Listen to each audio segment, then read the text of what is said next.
yang Allah berikan ini jangan sampai kita sia-siakan. Rasulullah bersabda, ni'matani maghbunun fihima katsirun minan nas as-siha wal faraq.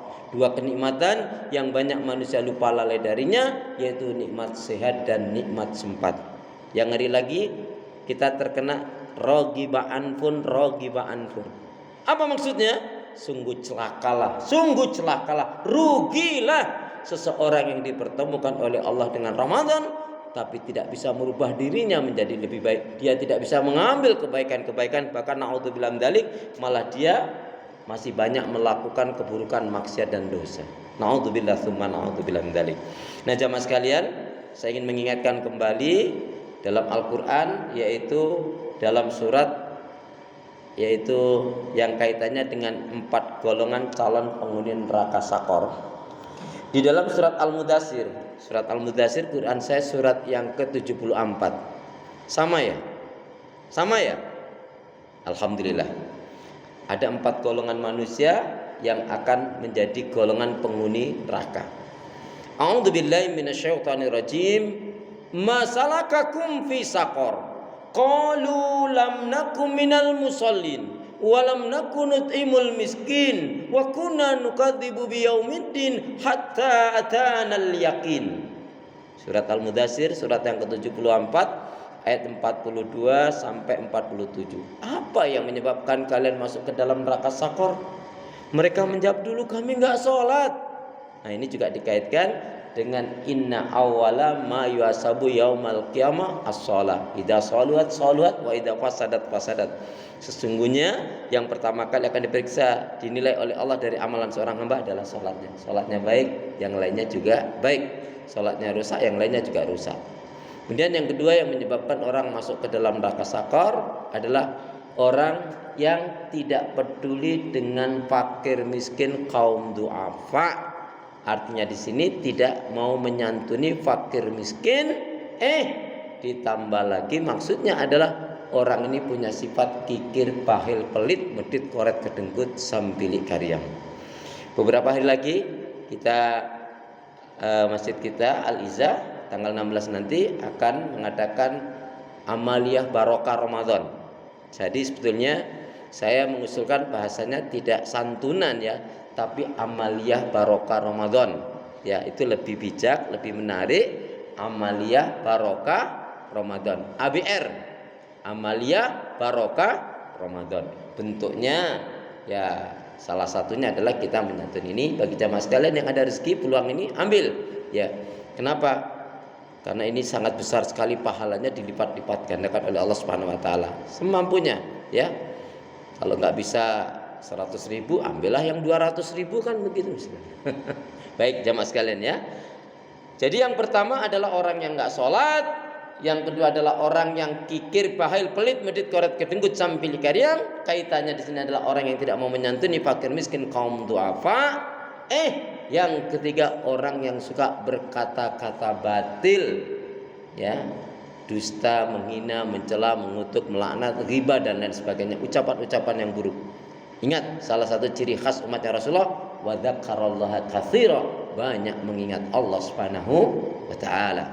Kemudian yang keempatnya adalah yaitu orang yang mengingkari adanya akhirat, mengingkari adanya kiamat. Ya, jadi udahlah mati selesai. Mati itu bukan hal yang biasa, mati itu hal yang luar biasa. Maka persiapkanlah dengan bekal amalan yang terbaik. Fatazawadu fa inna khairaz taqwa. Ya, fatazawadu fa inna khairaz taqwa, dan berbekallah kalian, sebaik-baiknya bekal adalah bertakwa kepada Allah. Satu pelajaran penting kita mencontoh tentang sholat, disiplin sholat. Dari siapa? Tapi sebelumnya dari firman Allah kita perhatikan, a'udzubillahi minasyaitonirrajim, fa khalafa min ba'dihim khalfun nadha'u shalah wa taba'u syahawat fa sawfa yalqauna ghayya.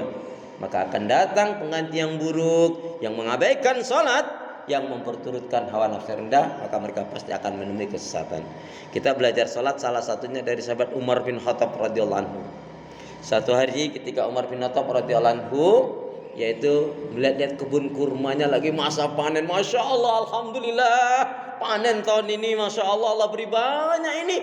maka alhamdulillah berarti tahun ini aku bisa infak sedekah banyak dibanding tahun sebelumnya. Jadi begitu belajarnya. Kalau dapat rezeki lebih banyak itu langsung dipikirkan ada haknya fakir miskin, kaum duafa dan berkah. Senang sekali. Kebunnya memang agak jauh dari masjid. Kalau sekarang terbantu mungkin dengan pengeras, tidak terasa sudah waktu masuk masjid, sudah masuk waktu sholat. Bila tersentak, astagfirullah, masya Allah, ini ada waktu masuk sholat ini. Ya, maka beliau segera mengambil kudanya, ya, atau ada yang mengatakan untanya, ada yang mengambil kudanya, kemudian beliau gegas menuju kudanya, menuju masjid tersebut.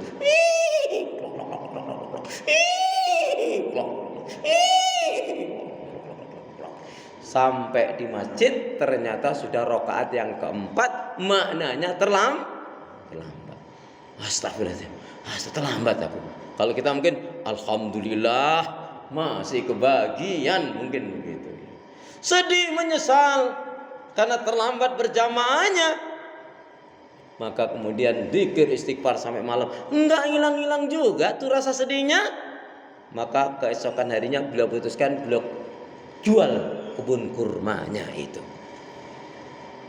Istrinya sempat bertanya, sayang kenapa kebun kurma kita kok dijual? Iya sayang, sebab gara-gara kebun kurma itu sholatku jadi terlambat. Sudah tahu 5-10 menit lagi azan. Kalau ibu-ibu tuh cuci menyuci, menggosok, nyetrika nyetriki, ya, mopas mepes, ya jelas sholatnya terlambat. Ya, sudah tahu 5-10 menit lagi azan maghrib, malah nyuci mobil motor. Allahu Akbar, Allahu Akbar. Mak azan pak, ini nanggung lah kamu tadi ngapa? Nah ini kita belajar dari sahabat Umar bin Khattab begitu sangat memperhatikan tentang sholat berjamaah. Yuk bergegaslah, waktu kita tidak terlalu lama, waktu kita hanya sebentar saja. Kita semangat mati, nggak semangat juga mati. Tapi alangkah baiknya semangat kita dalam kebaikan ibadah dan amal soleh, sehingga pun insya Allah mati kita dalam keadaan husnul khatimah. Amin ya. Yuk kita berdoa. Bismillahirrahmanirrahim. Allahumma khtim lana